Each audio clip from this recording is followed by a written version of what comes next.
ഈ ചെടി ഉണ്ടല്ലോ, ഈ ചെടി എനിക്ക് നമ്മൾ വാൽപ്പാറയിൽ ട്രിപ്പ് പോയപ്പോൾ വഴിയിൽ വെച്ച് അതിൽ മിൽക്ക് വീടിൻ്റെ ഫ്ലവർ ഉണ്ടായി നിൽക്കുന്നത് ഞാൻ കണ്ടു. അപ്പോൾ നല്ല ഭംഗിയായി ഇതിൻ്റെ പൂ കാണാനായിട്ട്. അപ്പോൾ ഞാൻ അവിടെ നിന്ന് പറിച്ചുകൊണ്ട് വന്ന് ഇവിടെ കിളിപ്പിച്ചതായിരുന്നു. നട്ടു, അത് കിളുത്തു, കുഴപ്പമൊന്നും ഇല്ലാണ്ട് പോയി, പൂവൊക്കെ ഉണ്ടാവുന്നുണ്ടായിരുന്നു. അപ്പോൾ ഒരു ദിവസം ഇതുപോലെ ഈ വൈറ്റ് കളറിൽ 2 ഡോട്ട് ഇരിക്കുന്നത് കണ്ടു ഒരു ഇലയിൽ. അപ്പോൾ ഞാൻ ഗൂഗിളിൽ ഇത് നോക്കിയപ്പോൾ അത് മൊണാർക്ക് ബട്ടർഫ്ലൈയുടെ എഗ്സ് ആണെന്നാണ് പറഞ്ഞത്. അത് ഒരുപാടെണ്ണം ഉണ്ടായിരുന്നു, പല പല ഇലകളിലായിട്ടുണ്ടായിരുന്നു. അപ്പോൾ ഓക്കെ, ബട്ടർഫ്ലൈ ആണല്ലോ അവിടെ ഇരുന്നോട്ടേ എന്ന് ഞാൻ വിചാരിച്ചു. അതിങ്ങനെ വിരിഞ്ഞു വന്നപ്പോഴേക്കും ഒരു 10-20 എണ്ണത്തിന് മേലയിൽ ഈ പുഴുക്കളുണ്ടായിരുന്നു, നമ്മുടെ കാറ്റർപില്ലേഴ്സ്.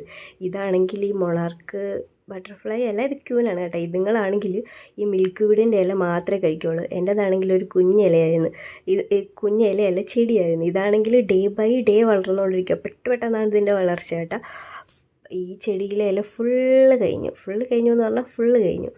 അപ്പം ഞാൻ പിന്നെ നോക്കിയപ്പോൾ ഇത് കഴിക്കുന്നത് നമ്മുടെ എരിക്കില്ലേ, എരിക്കിൻ്റെ ഇല ഇനത്തിൽ പെട്ടത് ഇത് പിന്നെയും കഴിക്കും. അങ്ങനെ വഴിയിൽ കണ്ട വീട്ടിൽ നിന്നും എൻ്റെ ഫ്രണ്ട്സിനോടൊക്കെ ചോദിച്ച് എരിക്കിൻ്റെ ഇല വാങ്ങിച്ചുകൊണ്ട് വന്ന് ഞാനിപ്പോൾ ഇതിനെ വളർത്തിക്കൊണ്ടിരിക്കുകയാണ് ഒരു ബോക്സിലിട്ടിട്ട്. അപ്പം ഇതിൻ്റെ അടുത്ത സ്റ്റെപ്സും ഫോർമേഷനൊക്കെ കാണാൻ നിങ്ങൾ ഫോളോ ചെയ്താൽ മതി കേട്ടോ. അടുത്ത പാട്ട് ഞാനിടാം. ഇപ്പോൾ ഇതൊരു 10-21 എണ്ണം ഉണ്ട്, ഈ ഇലേൻ്റെ അടിയിലുണ്ട് കേട്ടോ ബാക്കി. അപ്പോൾ നെക്സ്റ്റ് അപ്ഡേറ്റ്സ് ഞാൻ പുറകെ തരാം. ബൈ.